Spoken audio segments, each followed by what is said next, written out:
That car crashed in the 125-miler, and they had to bring in a reserve car, so he started out back. Jody Ridley down to the inside on Greg Sachs, and look at this action. There you see Kyle Petty just up in front of Greg Sachs. Situation like this, Ned Jarrett, what's the determinant? Where does a driver, the face with traffic like this, does he go to the inside or the outside? Normally he will run behind the car a little bit and sort of size him up and determine which is the best. Now in this particular case, he just went around Richard Petty, so he followed Greg Sachs because he was in the draft of him, and that helped both of them to move right on around Richard very easily. They're about to do the same thing on the car number 89, which is Rodney Combs. You know, the track here looks so smooth when you walk on it. When you see these cars going around the corner, there are bumps, aren't there? Yes, there are. And, of course, the cars are set up so stiff. The springs and the shock absorbers are much, much stiffer than we would see on the passenger car. You can Small imagine how crack in the windshield developing. You can imagine how tough that would have been on Bill Elliott's hand on the steering wheel of this car we're looking through the windshield of now. A lot of vibration there, and it really would have been tough on that left arm. And as he said, he drives with his left arm. Most race drivers drive more with their left arm than they do with their right arm. Of course, they're going in a counterclockwise position, pulling always with that left arm, and you use the right arm strictly as just sort of a steering arm. It's easier to pull and push. Yes. Is that part of the Economaki School of Advanced Driving Technique? You got it. Schrader first, Marlin second. Back and forth, Darrell Waltrip, there's Stevie Waltrip looking on and tabulating the laps for her husband. 17 years he's been here. He's had a second place finish. That was back in '79. Remember when Petty won? He was back there fighting with A.J. Foyt. Came across second, A.J. third.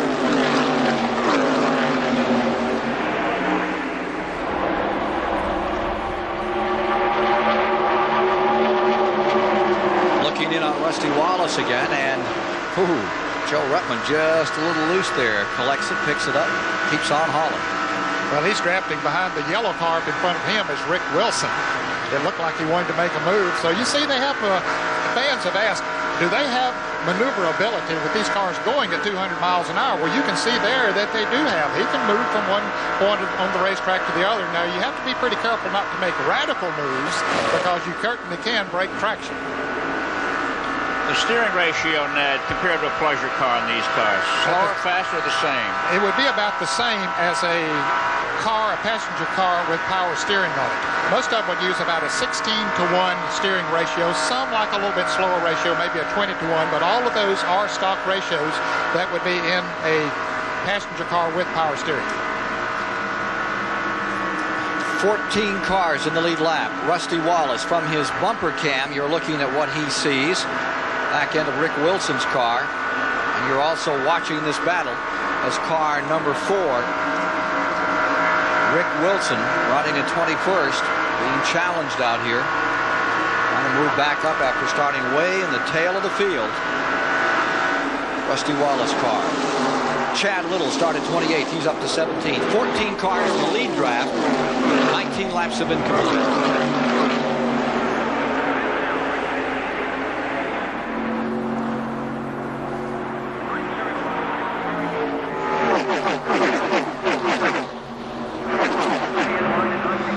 Here's Schrader in the Chevrolet.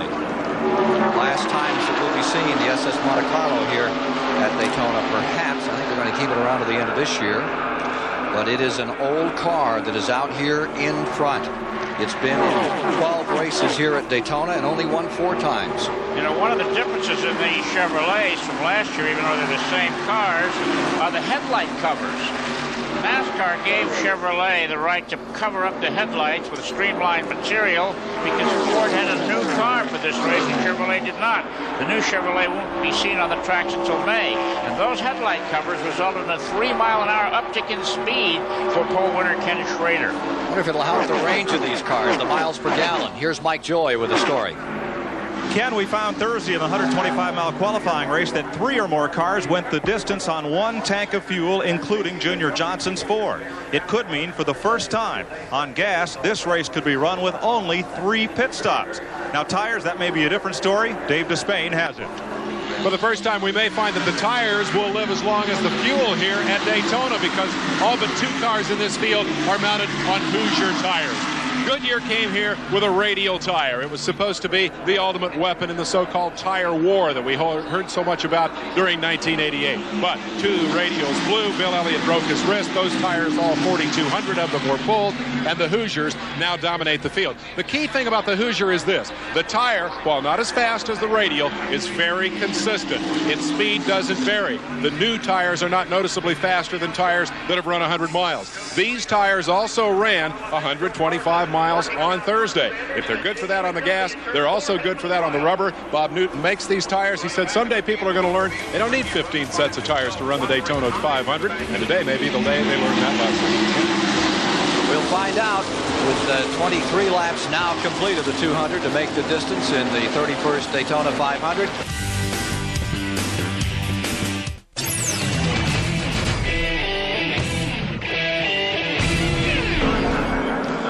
Taking a look at the race summary here at Daytona as we go back under caution.